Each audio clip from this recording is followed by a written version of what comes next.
கோவாவில் நடைபெற்ற தேசிய அளவிலான சிலம்ப போட்டியில் சென்னையைச் சேர்ந்த மாணவர்கள் 48 தங்கம் 19 வெள்ளிப் பதக்கங்களை வென்று ஒட்டுமொத்த சாம்பியன் பட்டத்தை கைப்பற்றியுள்ளனர்.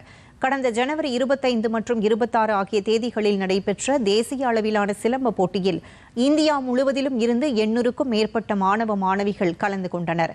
இதில் சென்னையைச் சேர்ந்த 30க்கும் மேற்பட்ட மாணவர்கள் பங்கேற்று அசத்தினர். ஒற்றை கொம்பு, இரட்டை கொம்பு, தொடுமுறை உள்ளிட்ட பல்வேறு பிரிவுகளில் போட்டியிட்ட இவர்கள் மொத்தம் 48 தங்கம் மற்றும் 19 வெள்ளிப் பதக்கங்களை வென்றனர். வெற்றி பெற்று சென்னை திரும்பிய மாணவர்களை காவல் ஆய்வாளர் வளர்மதி மற்றும் பெற்றோர்கள் உற்சாகமாக வரவேற்றனர். அனைத்து பள்ளிகளிலும் சிலம்பை பாடமாக வைக்க வேண்டும் என்றும், விளையாட்டு ஒதுக்கீட்டின் கீழ் கூடுதல் சலுகைகளை வழங்க வேண்டும் என்றும் பயிற்சியாளர்கள் அரசுக்கு கோரிக்கை விடுத்தனர்.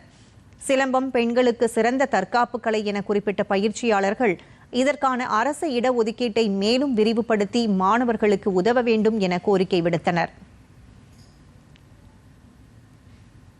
இப்போ கவர்மெண்ட் ஸ்கூல் பசங்களாக இருக்கட்டும், ப்ரைவேட் ஸ்கூல் பசங்களாக இருக்கட்டும், அவங்களுக்கு சிலம்பம் இப்போ எல்லா இடத்துலையும் நல்லா கிடைக்க ஆரம்பிச்சிருச்சு.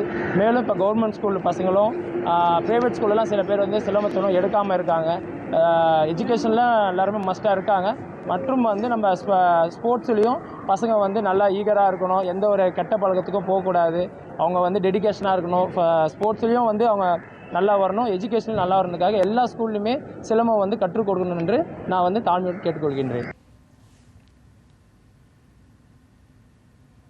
ஒதுக்கீடு கொடுத்துருக்காங்கல்ல, இதில் இன்னும் நல்ல சிலம்பத்தில் இன்னும் நல்லா வளர்ச்சி பெறணும் அப்படின்றது. ஒரு சில ஸ்கூல்ஸ்க்குலாம் இதை பற்றி இன்னும் எதுவுமே தெரியல.